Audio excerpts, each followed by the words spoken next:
Hey guys, I am so excited. We are finally here at this point where I get to show you guys one of my favorite projects, and that is making a baby hat.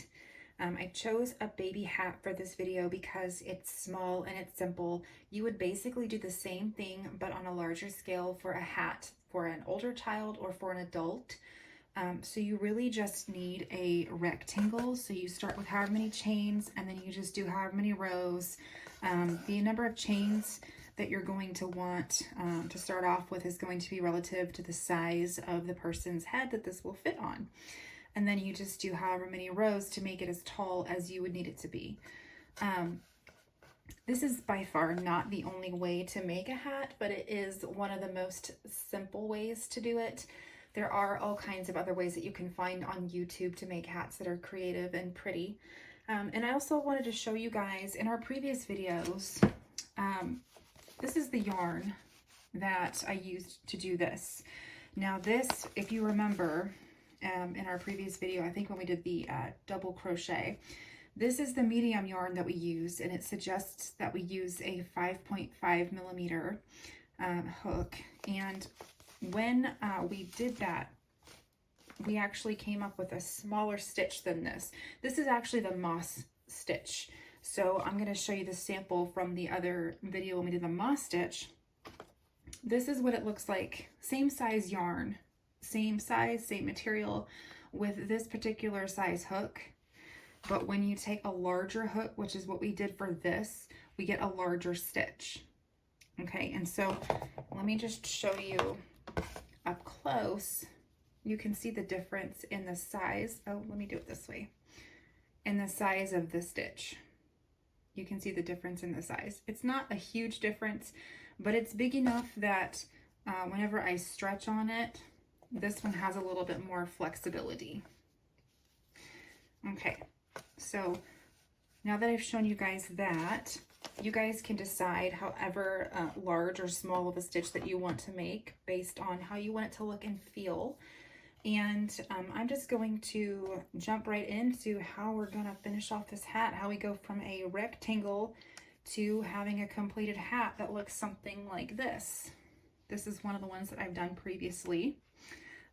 And this is the moss stitch also, and you can see I did two different colors, which is not hard to do. You can just, when you get to where you want to switch the colors, you just take the other yarn and you tie it on, and then you continue your pattern. And so what we're going to do is we're just going to take this weaving needle. When I started the pattern, I made sure I had an extra long tail on here because I knew I was going to be using this. So basically what we're doing is we are just going to our corner and we're beginning to stitch up the side. We're just basically sewing up the side with our excess yarn. Okay, so we're going to go all the way to the top, and you want to just line up the edges. On this particular stitch, you can see on the ends where like the little, I call them the little nubs, where the nubs line up, that's where you want to, I think it's more like this. That's where you want to match them up and sew each time. So I'm partway through stitching up the side of my hat, and I just wanted to give you guys a couple of tips of the way that I do things. Where you line it up at, if you can see where this stitch is, it's like on the outer part. I will take it to the outer stitch on the following side. So I don't necessarily always like to do the whole. You might, if you feel like it's more secure, you might do the full, both strands of each stitch. But to me, this makes it a little bit more seamless also if I just take the outer strand of that stitch and into the outer strand of the other stitch on the other side. And I'll just do that the whole way up. And then right here, it's just kind of, oops, there we go. It's a little bit different on each type of pattern, how you line up the different parts of the stitch.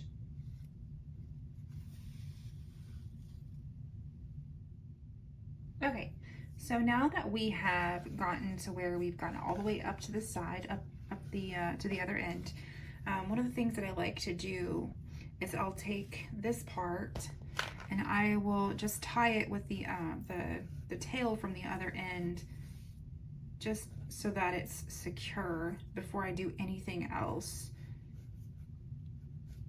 Do like a little square knot there. And then what I'll do is I'll put my weaving needle back on. You can probably leave it on if it's not going to cause a problem, and then tie it and not have to do all that. So what I do is I will actually take this and like every 3 or 4 stitches or so, I'll just weave it in and out of there all the way around to the other side.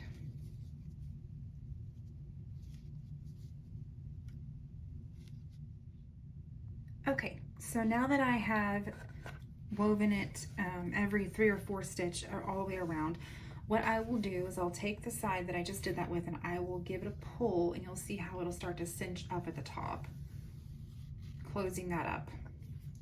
And then I like to go ahead and tie it one more time with that other tail that was there. Let me do it this way. I guess it's the same way I just did it.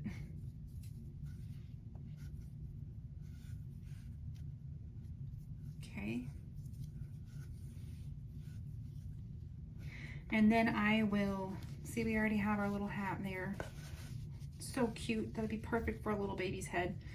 So what I'll do is I'll take this and I'll just weave it in several times, and then I'll cut off the excess, and that way it's not close to where we tied it. So it will not unravel that way, it'll be more secure.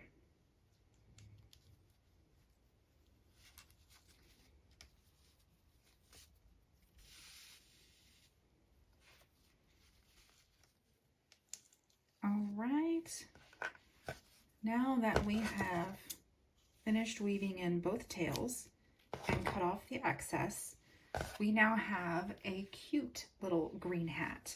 And you can easily make a matching blanket to go with it with whatever yarn you just used. You can do the same pattern and just make a big rectangle, or you can choose different patterns.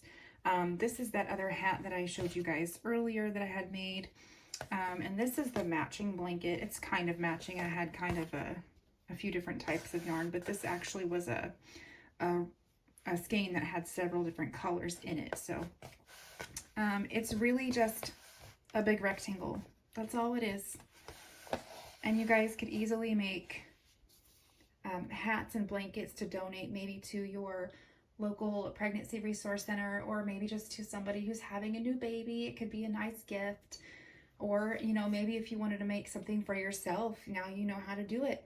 You can just make yourself a nice, cute little winter hat, or just gift it to a friend. It's just something nice to do and something fun and creative. So I will be back in future videos to show you guys more projects like this. And let me know in the comments if you guys do make this project and how it turns out. I will catch you guys on the next video.